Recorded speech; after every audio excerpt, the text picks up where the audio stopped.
Hello friends, welcome to my channel. అందరూ ఎలా ఉన్నారండి? అందరూ బాగున్నారు కదా? ప్రతిరోజు మన ఇంట్లోనే కిచెన్లోనే చేసుకునే పనులను సింపుల్గా చేసుకొని మన టైంతో పాటు మనీని సేవ్ చేసుకోవడానికి చాలా మంచి కొత్త టిప్స్ని అయితే ఈ వీడియోలో షేర్ చేయబోతున్నాను. మిస్ చేయకుండా ఎండింగ్ వరకు చూడండి. ఇంక ఫస్ట్ టిప్ని అయితే తెలుసుకుందాము.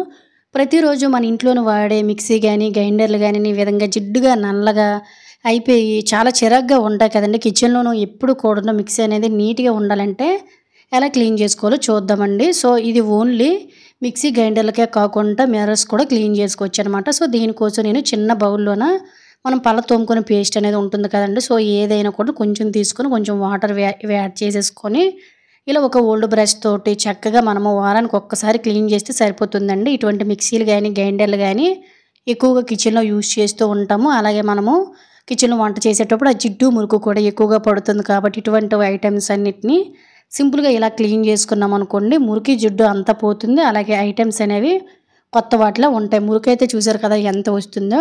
అలాగే ఫ్రెండ్స్, ఇంకో చిన్న రిక్వెస్ట్ అండి, వీడియో కనుక మీకు నచ్చినట్లయితే ప్లీజ్ ఒక లైక్ చేసి ఇటువంటి యూజ్ఫుల్ టిప్స్ని మీ ఫ్రెండ్స్ అండ్ ఫ్యామిలీకి షేర్ చేయండి. సో మిక్సీలు కానీ గ్రైండర్లు కానీ ఎక్కువగా రిపేర్ రాకుండా ఉండాలంటే ఖచ్చితంగా మనం ఇలా క్లీన్ చేసుకోవాలండి. లేదంటే చుట్టూ ఉండే హోల్స్ లోపల నుంచి మురుకు జిడ్డు అనేది వెళ్ళిపోయి మనకి రిపేర్స్ కూడా ఎక్కువగా వచ్చేస్తూ ఉంటాయి. లోన వైపుతో సహా మొత్తం ఈ విధంగా క్లీన్ చేసామంటే చూసారు కదా, నేను ఎక్కువగా ఏది కూడా సర్ఫ్ లాంటి వాటి యూజ్ చేయలేదు.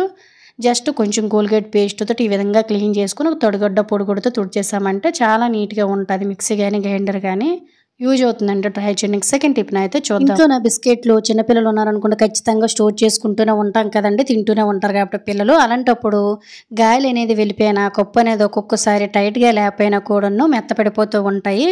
ఇలా మెత్తబడిపోకుండా బిస్కెట్లు అనేవి జిడ్డు స్మెల్ కూడా వచ్చేస్తూ ఉంటాయి కదండి. ఇలా స్మెల్ కూడా రాకుండా ఉండాలంటే సింపుల్గా ఇలా ట్రై చేయండి. సిల్వర్ ఫాయిల్ అనేది ఉంటుంది కదండి. సో సిల్వర్ ఫాయిల్ వల్ల మనకి ఇటువంటి బిస్కెట్లు అనేవి జిడ్డు స్మెల్ రాకుండా అలాగే ఎక్కువ రోజులు పాడవకుండా మెత్తబడిపోకుండా బిస్కెట్లు చాలా బాగా యూజ్ అవుతుందండి. ఓన్లీ ఇలా మనం బిస్కెట్లే కాకుండా మిక్చర్స్ కానీ లేదంటే ఇంకేమైనా స్నాక్ ఐటమ్స్ అనేవి స్టోర్ చేసుకునేటప్పుడు మెత్తబడిపోతాయి పాడైపోతాయి అనుకున్నట్లయితే కొంచెం సిల్వర్ ఫాయిల్ అయితే ఈ విధంగా వేసుకోండి. సిల్వర్ ఫాయిల్ లేనట్లయితే షుగర్ని కూడా ప్యాకెట్లా తయారు చేసుకొని వేసుకోవచ్చు. యూజ్ అవుతుందండి, తప్పకుండా ట్రై చేయండి. ఇంకా థర్డ్ టిప్ని అయితే చూద్దాం. మనలో చాలా మంది ఆడవారు కూడా ఇటువంటి పౌడర్స్ అనేవి వాడేసిన తర్వాత వీటికి చిన్న చిన్న మిర్రర్స్ అనేవి ఉంటాయి కదండి, అవి కొన్ని రోజుల తర్వాత ఇలా విరిగిపోతాయి అన్నమాట. సో చూసారు కదా, ఇటువంటిది నా దగ్గర ముందు ఉండేదండి. సో పూర్తిగా ఊడిపోయింది అనమాట. ఇటువంటి మిర్రర్స్ ఉండేటప్పుడు పడేయకుండా ఎలా యూజ్ చేసుకోవాలో చూద్దాం. మిర్రర్స్ అనేవి చాలా నీట్గా అండ్ అలాగే చాలా స్మాల్గా ఉంటాయి కాబట్టి మనం ఎక్కడికైనా జర్నీలోన బయటికి వెళ్ళేటప్పుడు మనం ఏవైనా బొట్టు పెట్టుకునేటప్పుడు పౌడర్ రాసుకునేటప్పుడు మిర్రర్ చూసుకోవడానికి చాలా బాగుంటుందండి. సో నేను డబుల్ సైడ్ టేప్ని తీసుకొని చిన్న పీస్ని కట్ చేసేసుకొని మిర్రర్కి అంటించేసాను. చూసారు కదా, మనం బయటకు వెళ్ళేటప్పుడు వేసుకొని వెళ్ళే హ్యాండ్ బ్యాగ్ కానీ లేదంటే క్యారీ బ్యాగ్ కానీ హ్యాండ్ పాసెస్ కానీ ఇలా మీకు ఎక్కడైతే అనువుగా ఉంటుందో పర్సులోనో అక్కడ ఈ విధంగా సెట్ చేసేసుకున్నాం అనుకోండి, మనము బయటకు వెళ్ళేటప్పుడు మనం ఫేస్ వాష్ చేసుకునేటప్పుడు ఫేస్ చూసుకోవడానికి కూడా చాలా చాలా బాగా యూజ్ అవుతుంది అనమాట. సో చూసారు కదా, నేనైతే ఈ విధంగా ముందుని ఇలా పెట్టేశాను అనమాట. చాలా చాలా బాగా యూజ్ అవుతుందండి. ఇటువంటి మిర్రర్స్ ఏవైనా ఉన్నట్లయితే సింపుల్గా ఈ విధంగా టేప్ పెట్టి అంటించేసుకోండి, చాలా బాగా యూజ్ అవుతుంది మనం జర్నీలోనైతే. ఇంకా ఫోర్త్ టిప్ని అయితే చూద్దాం. మళ్ళీ చాలా మంది కూడాను ఈ విధంగా వేరుశనగ అనేది వేపేస్తూ ఉంటారు కదండి. వేపేటప్పుడు ఆ పొట్టు అనేది ఎగిరిపోతూ ఉంటుంది. ఇలా పొట్టు అనేది ఇంట్లోనే ఎగిరిపోకుండా ఎన్ని కేజీలు పొట్టునైనా కూడా సింపుల్గా జస్ట్ మనము కొన్ని సెకండ్లోనే ఎలా క్లీన్ చేసుకోవాలో చూద్దామండి. ఏమి లేదు, ఇటువంటి కిచెన్లోన కాటన్ కవర్స్ అనేవి ఉంటూనే ఉంటాయి కదా, కాటన్ బ్యాగ్స్.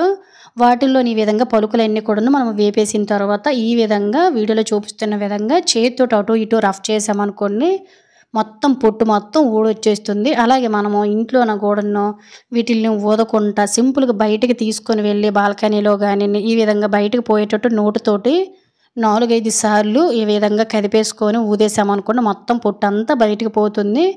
దీనివల్ల మన టైం అనేది సేవ్ అవుతుంది. పొట్టు సింపుల్గా రిమూవ్ అయిపోవడమే కాకుండా మనకేంటంటే ఈ పని కూడా తొందరగా అయిపోతుంది. ఇంట్లోని ఇక్కడ అక్కడ చెదిరిపోతుందని ఏమీ ఉండదు. ఇలా టైం ఉన్నప్పుడు వేపి పక్కన పెట్టేసుకుంటే సరిపోతుంది. ఇంకా 5వ టిప్ని అయితే చూద్దాం. మనం ఎప్పుడైనా కూడాను ఏవైనా ఫుడ్ని డెకరేట్ చేయాలనుకునేటప్పుడు లేదంటే కొన్ని వాటికి టమాటాస్ కానీ లేదంటే కీరా ఆనియన్ని స్లైస్లా కట్ చేయాలనుకునేటప్పుడు మనం పర్ఫెక్ట్గా అన్నీ ఒకే సైజులో కట్ చేయలేం కదండి. అలాంటప్పుడు సింపుల్గా మనం ఏమైనా డెకరేషన్ చేసుకోవాలనుకునేటప్పుడు ఒకే సైజులో మనము ఇటువంటి ఆనియన్స్ అయినా టమాటోస్నైనా ఇంకేమైనా కట్ చేయాలనుకునేటప్పుడు ఫోర్క్ అనేది మనకి చాలా బాగా యూజ్ అవుతుందండి. ఇంట్లో ఫోర్క్ స్పూన్ అనేది మనకు ఉంటూనే ఉంటుంది కదా. వీడియోలో చూపిస్తున్న విధంగా ఈ విధంగా ఫోర్క్‌ను మనం కట్ చేయాలనుకున్న టమాటాకు గానీ, కీరాకు గానీ, లేదంటే ఈ విధంగా ఆనియన్ గానీ పెట్టేసుకొని వాటి మధ్యలోంచి ఈ విధంగా మనం చక్కగా కట్ చేసేసామనుకోండి, అన్ని ఆనియన్స్ అన్నీ కూడాను మనకు సమానంగా వస్తాయండి. ఏవైనా డెకరేషన్ చేసుకోవాలనుకునేటప్పుడు, లేదంటే ఏవైనా కూడాను మనము ఒక్కొక్కసారి ఫుడ్ తోటి గట్టను డ్రాయింగ్ లాంటివి గట్టా చేసేటప్పుడు కూడా ఈ టిప్ అనేది చాలా బాగా యూజ్ అవుతుంది. ముఖ్యంగా టమాటా స్లైసెస్ అనేవి కట్ చేయాలనుకునేటప్పుడు మాత్రం ఈ టిప్ అనేది చాలా బాగా యూజ్ అవుతుందండి. ఆల్సో కీరా కూడా మనకు చాలా బాగా యూజ్ అవుతుంది. చూసారు కదా! మనమైతే సమానంగా అన్నీ కట్ చేయలేము. ఎప్పుడైనా ఈ చిన్న ట్రిక్ మీకు యూజ్ అవుతుందంటే తప్పకుండా ఈ విధంగా ట్రై చేయండి. చూడండి అన్నీ సమానంగా చాలా నీట్‌గా కూడా వచ్చేసాయి. యూజ్ అవుతుందండి. ట్రై చేయండి. ఇంకా ఆరో టిప్‌నైతే చూద్దాం. మనం ప్రతిరోజు వంట చేసుకునే బర్నర్స్ అనేవి ఈ విధంగా మనం బాగానే ఉంటాయి అనుకుంటాం గానండి, మనము వండే ఏదైనా ఆయిల్ గానీ, ఫుడ్ గానీ పడిపోయి నల్లగా మురుగుగా అయిపోయి గ్యాస్ మంట సరిగ్గా రాదు. గ్యాస్ కూడా మనకు తెలియకుండా ఎక్కువ వేస్ట్ అయిపోతుందండి. ఇలా గ్యాస్ ఎక్కువ వేస్ట్ అవ్వకుండా ఎలా వీటిని క్లీన్ చేసుకోవాలో చూద్దాం. ముందైతే బర్నర్స్‌ని ఈ విధంగా మనము నెలకు ఒకసారి గానీ, 2 సార్లు గానీ ఖచ్చితంగా క్లీన్ చేసుకోవాలి. నేనైతే ఈ విధంగా 15 రోజులకు ఒకసారి క్లీన్ చేస్తాను. ముందైతే ఒక బౌల్‌లోకి బర్నర్స్ అనేవి తీసి వేసేసుకున్న తర్వాత కొద్దిగా వంటకు యూజ్ చేసే సాల్టు, వేడి నీళ్ళని వేసుకున్న తర్వాత ఇనో ప్యాకెట్ అనేది ఉంటుంది కదండీ! సో, ఇనో ప్యాకెట్ వల్ల మనకి మురికి అనేది చాలా తొందరగా క్లీన్ అయిపోతుందనమాట. ఇనో ప్యాకెట్ లేనట్టయితే బేకింగ్ సోడా గానీ, బేకింగ్ పౌడర్ గానీ దీని ప్లేస్‌లో మీరు యాడ్ చేసుకోవచ్చు. నా దగ్గర ఒక ఇనో ప్యాకెట్ ఉంటే వేసేసాను. మొత్తం కూడా ఈ విధంగా వేసేసి పక్కన పెట్టేసుకున్నట్లయితే మనకి చక్కగా ఒక అరగంట, గంటలోనే మురికంతా వదిలేస్తుందండి. సో, చూసారు కదా! సో, మనకేంటంటే గ్యాస్ బర్నర్స్ క్లీన్ చేయలేమనుకోండి, ఎక్కువ రోజులు రాదు గ్యాస్ అనేది. ఎర్రమంట అనేది వచ్చేసి గ్యాస్ చాలా తొందరగా బ్లాకేజెస్ అయిపోయి కూడా మనకి గ్యాస్ వేస్ట్ అవుతుంది కాబట్టి సింపుల్‌గా ఇలా నానబెట్టేసిన తర్వాత కొంచెం కోల్గేట్ పేస్ట్ అనేది నేను యాడ్ చేశానండి. తరువాత ఈ విధంగా ఒక ఓల్డ్ బ్రష్ తోటి నీట్‌గా ఇలా మొత్తం కూడా క్లీన్ చేస్తాం. మనకు మురికి అనేది చూసారు కదా! చూడడానికి నీట్‌గానే ఉన్నట్లు ఉన్నాయి కానీ, మనకి తుప్పు లాంటిది గట్టను పట్టేస్తూ బర్నర్స్ కూడా పాడైపోతూ ఉంటాయి కదా! ఆల్రెడీ మనం సాల్ట్ ఇందులో యాడ్ చేసాం కాబట్టి తుప్పు మరకలు లాంటివి అంతా పోతాయండి. ఒకవేళ మధ్యలోనే ఏవైనా హోల్స్ లాంటివి గట్టా మనకి బ్లాక్ అయ్యాయంటే చిన్న పుల్లతో క్లీన్ చేసుకుంటూ సరిపోతుంది. నేనైతే ఏవి బ్లాకేజెస్ అనేవి అవ్వలేదు.